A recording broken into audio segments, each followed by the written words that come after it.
워싱턴을 방문한 김영철 북한 노동당 부위원장이 트럼프 대통령과 면담을 갖고 이 스톡홀름에서는 미국의 비건 대표와 북한 최선희 부상이 실무회담에 박차를 가하면서 2차 북미 정상회담을 향한 북미 대화의 가속도가 붙는 모습입니다.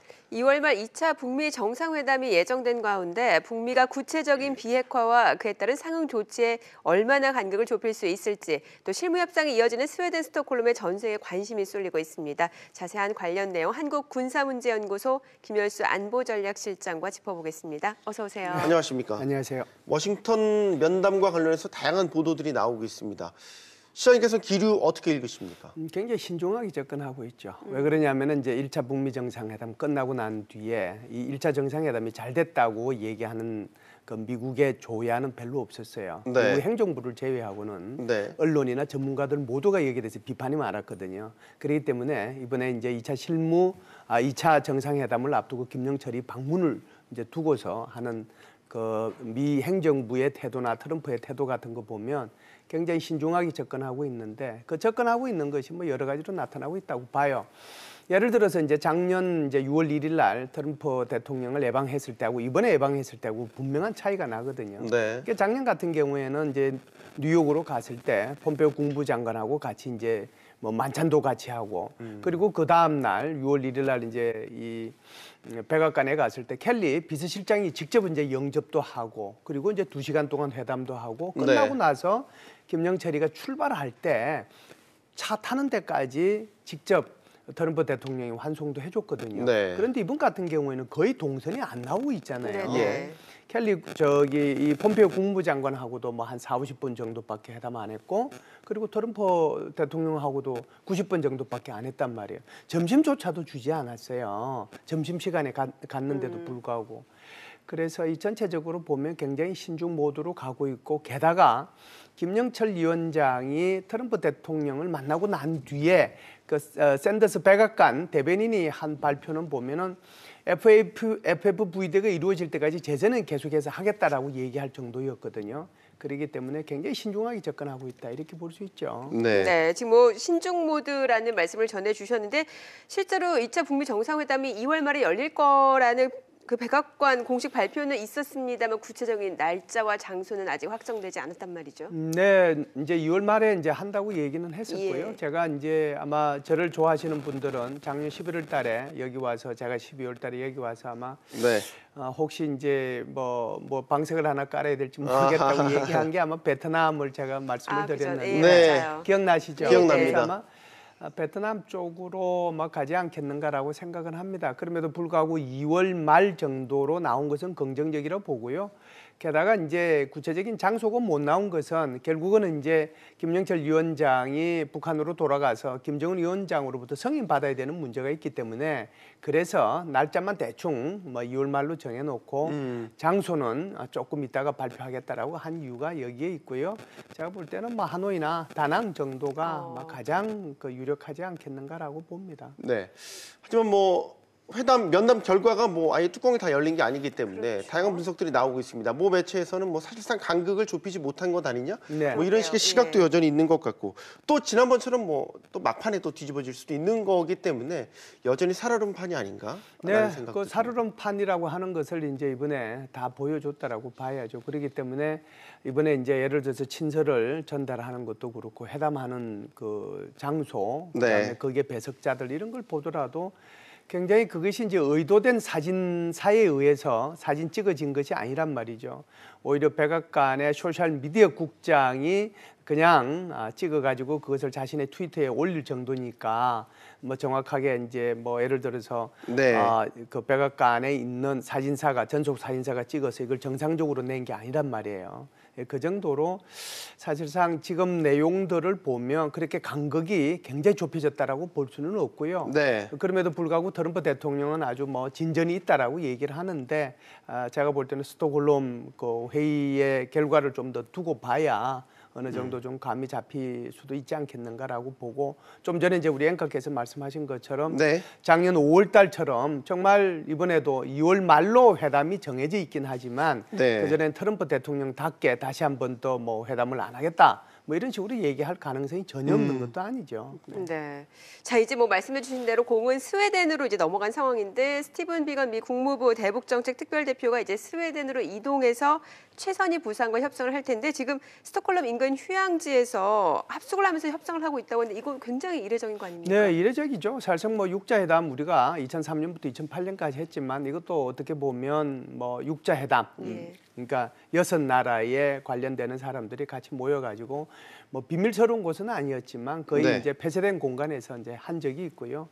그다음에 이제 우리가 기억해야 될 것은 1995년도에, 그러니까 1992년부터 95년까지 발칸반도에서 분쟁이 일어났잖아요. 그래서 네.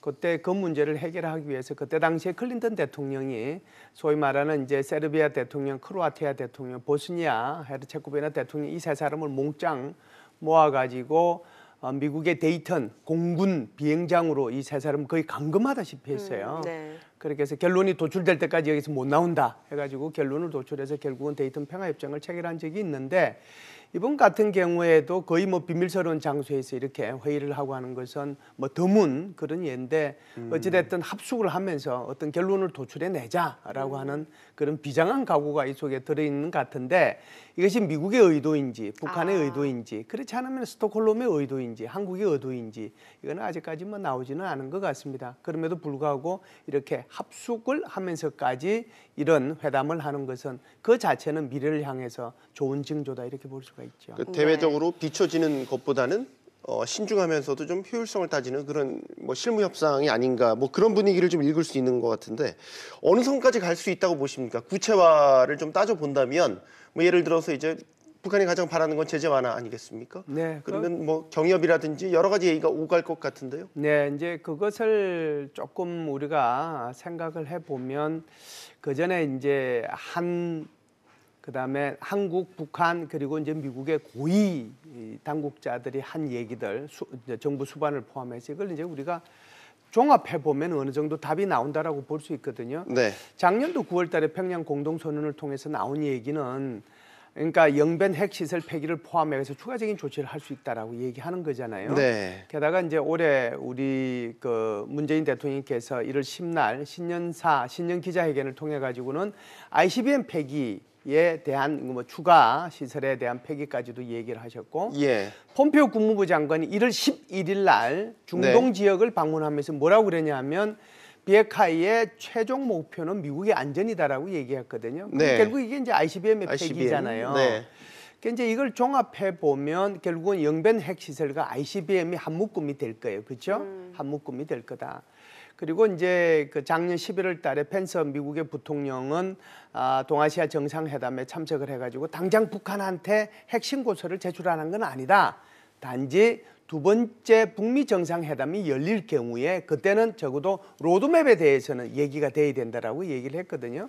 그래서 그렇다라고 하면 로드맵이라고 하는 것 전체적으로 비핵화를 어떻게 풀어나갈 까 전체 그림이 나온 상태에서 비핵화에 대한 부분, 소위 말해서 영변 핵시설의 폐기와 ICBM의 폐기 쪽에 한쪽이 있고 여기에 대한 상응 조치가 있죠. 네. 그 상응 조치도 남북한 정상이 얘기한 게 있습니다. 1월 1일 날 김정은은 신년사를 통해서 개성공단과 금강산 관광을 얘기했고 우리 대통령 역시 개성공단과 금강산 관광 재개 여부에 대해서 말씀을 하셨거든요.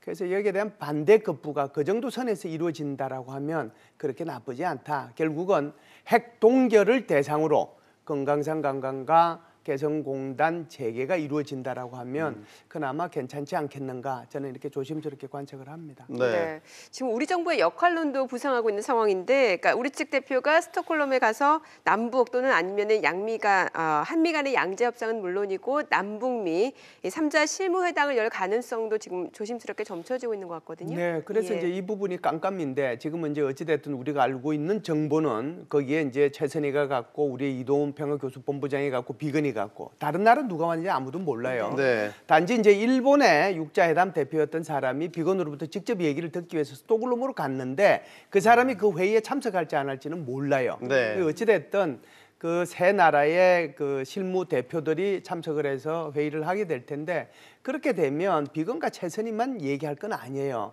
우리 이동 교수본부장이 모든 일정을 취소하기 급히 스톡홀름으로 날아간 것은 결국은 남북미 세 나라의 그 회담이 있을 거라고 하는 것을 우리는 예상해 볼 수 있는데요.